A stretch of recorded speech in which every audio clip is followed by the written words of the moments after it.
बच्चों, कैसे हैं आप? आपका एस्टेट पीजीटी केमिस्ट्री का एग्जाम होने वाला है। कैसा रहे बेटा कि अगर आपको 20 से 25 मार्क्स बिल्कुल फ्री के मिल जाए? यस, ऐसा पॉसिबल है अगर आप इस पीवाईक्यू सीरीज को डेडिकेटेडली फॉलो करते हैं, क्योंकि देखा गया है कि एस्टेट में क्वेश्चन बहुत ज्यादा रिपीट होते हैं। तो आज हम करेंगे 2023 का पेपर सॉल्यूशन, जिसमें मैं आपको हर एक क्वेश्चन को बिल्कुल डिटेल में एक्सप्लेन करूंगी, जिससे आपको उसके आसपास की सारी थ्योरी का आइडिया भी हो जाएगा। तो बिना टाइम वेस्ट करे बेटा करते हैं वीडियो को स्टार्ट। तो ये है बेटा आपका फर्स्ट क्वेश्चन केमिस्ट्री का 2023 के पेपर का, that is half life period of krypton is 10 years, how long will it take for 99% disintegration.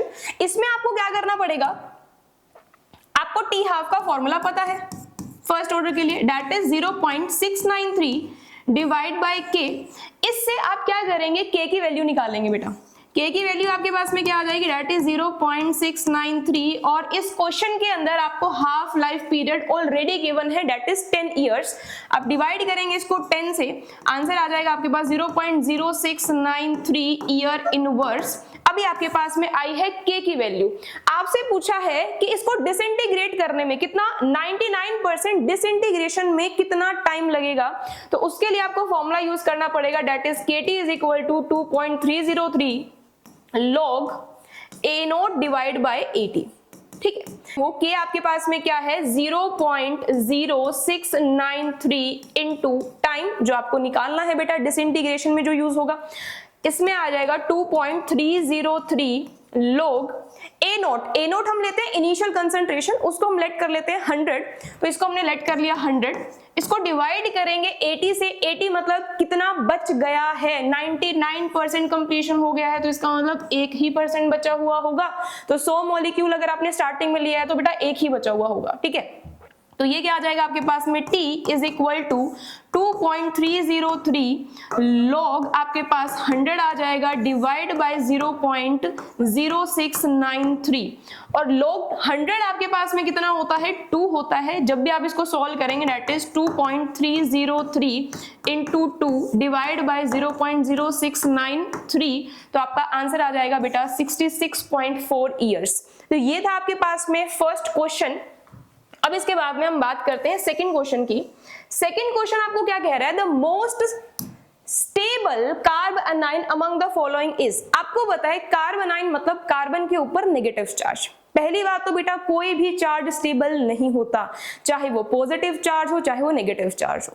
अगर पॉजिटिव चार्ज है मतलब इलेक्ट्रॉन की कमी है, इलेक्ट्रॉन की कमी है तो अगल बगल ऐसे ग्रुप होने चाहिए जो उसको इलेक्ट्रॉन प्रोवाइड कर दें ताकि वो स्टेबल हो जाए।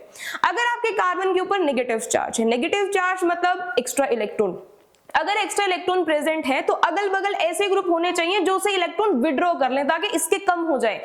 तो हमें देखना है that is electron withdrawing group कहां प्रेजेंट है। आपके पास है मोस्ट स्टेबल कार्ब एनाइन कौन सा है, मोस्ट स्टेबल कार्ब एनाइन क्या हो जाएगा, स्टेबिलिटी जो होती है, स्टेबिलिटी जो होती है,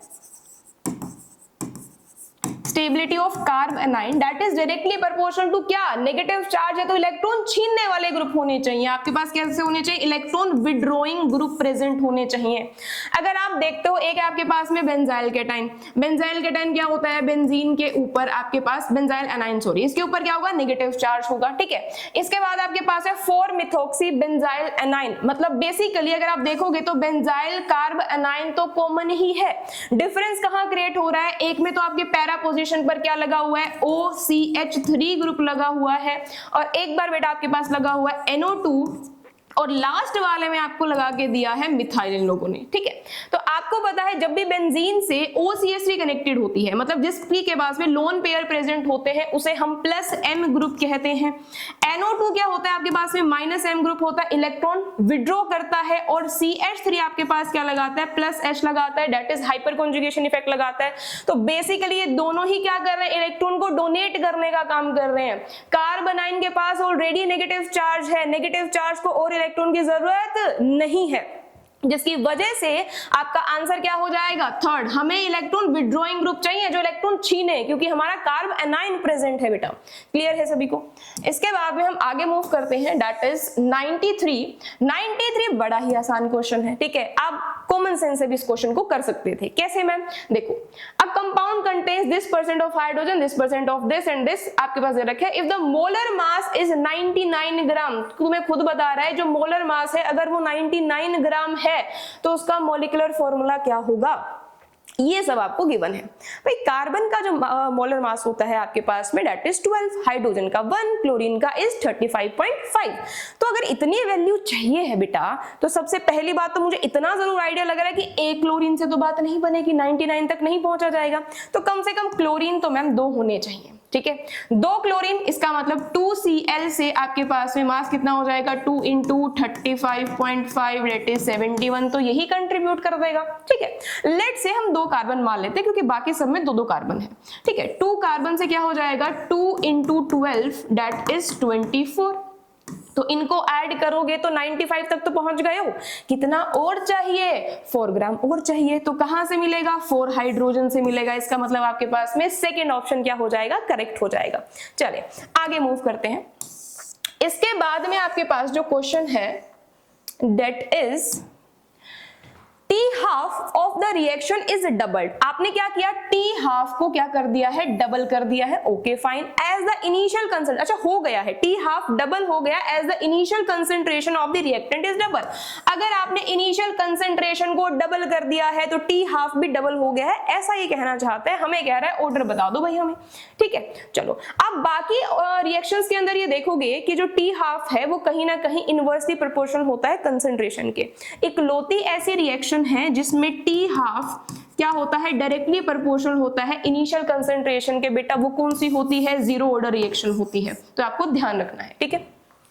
नेक्स्ट आपके पास में आता है, okay, for a strong electrolyte NaCl, HCl and NaAC, the molar conductivity at infinite dilution are this and this Simon centimeter square mole inverse respectively. Find, आपको किसके लिए निकालनी है? Molar conductivity eight infinite dilution निकालनी HAC के लिए। चलो इसको आप क्लास लॉ से कर सकते हैं बेटा। कैसे करेंगे?